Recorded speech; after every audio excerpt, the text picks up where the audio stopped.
Farmers Market Day. Ayan, dyan. Ayan.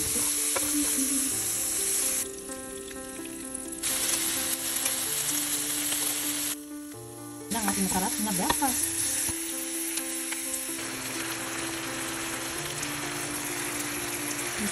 Tapos ito yung spoon pot. Ayun, ang ating squid. Dalamay.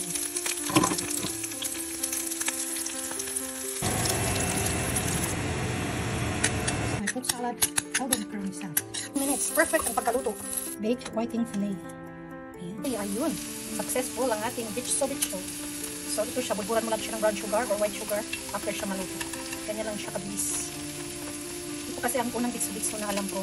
Kasi dati sa amin madaming nagtitinda ng ganito. Lalo na yung mga maraming tanim na kasawa. So most of the time, ang bitso sa amin sa Cebu ay gawa sa kasawa.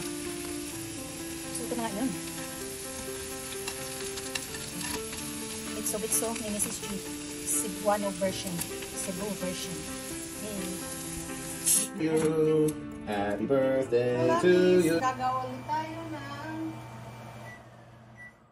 pampalamig. So ang aking gagamitin ay chia seeds ulit. Yan ang chia seeds.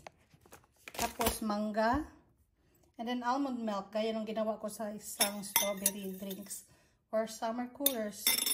So this is how you activate or papalaputin ang chia seeds. Maglagay lang tayo dyan. I love chia seeds. This is an organic chia seeds. And then lagyan natin ng tubig na mainit.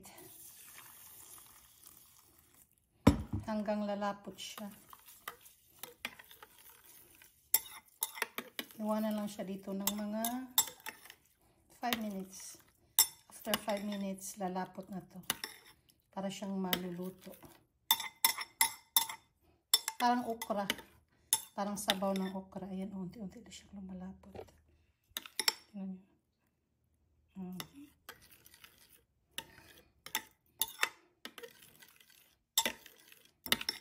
Ayan, nawala ng tubig. O, tingnan nyo. Ganyan. Ang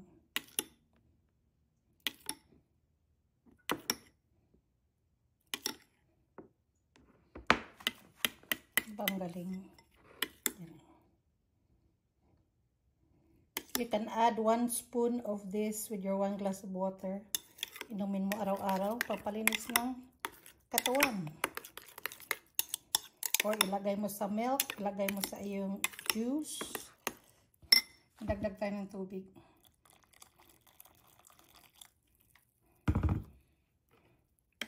Ina-absorb niya ang tubig. Okay, yan. I guess tama na yan siya. Wait na lang natin siyang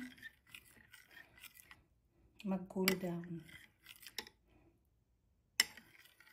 Hello lovelies! Ito na pala yung chia seeds kanina. Ayan. Malapot na siya. So, atin siyang i-mix sa mangga. Ang ating mangga. Grab 2 pieces of mango. Hinog na. Okay.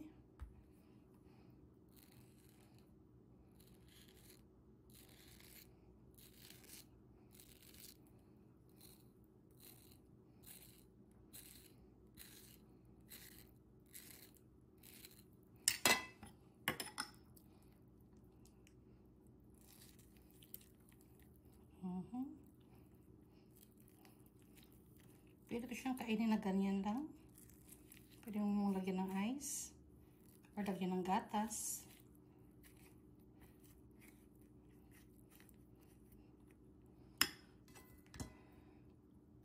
Okay, continue tayo sa pag-slice ng ating mangga.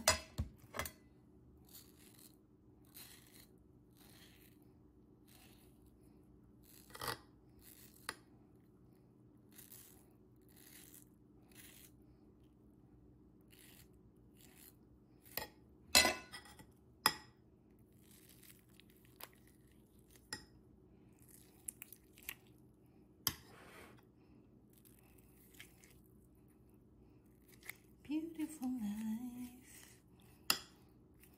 Okay, dagdagan pa natin ng mangga.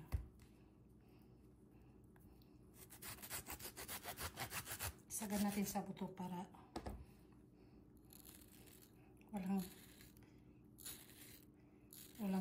tapon.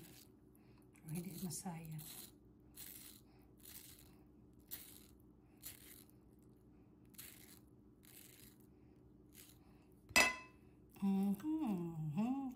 Nadating na, no? Okay, atin na tanggalin.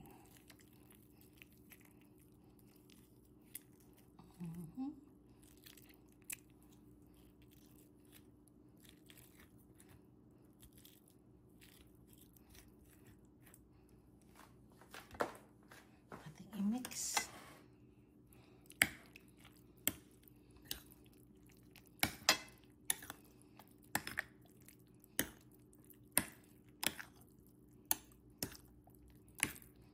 Ang best partner talaga nito ay ang almond milk. Kasi matamis na siya at mayroong kakaibang flavor. Tingnan nyo guys. With chia seeds, pwede nyo siyang ihalo sa prutas na gusto nyo.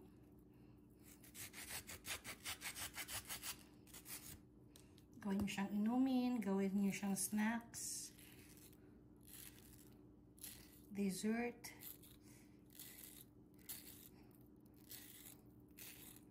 Basta kung paano mo siya gustong kainin. Ayun.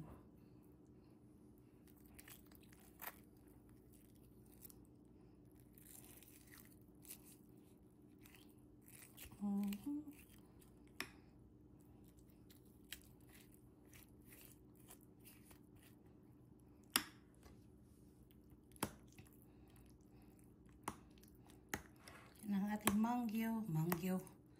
mango chia seeds. Kukuha lang ako ng kalahati nito or 1/3. Lagyan ko ng almond milk. Anytime na gusto mo. Anytime na gusto kong kumain. Ayan. Mas paganda, mas maraming chia seeds. That's all for today, lovelies. Thank you for watching. Don't forget to share, like, and subscribe. This is G Adventures channel.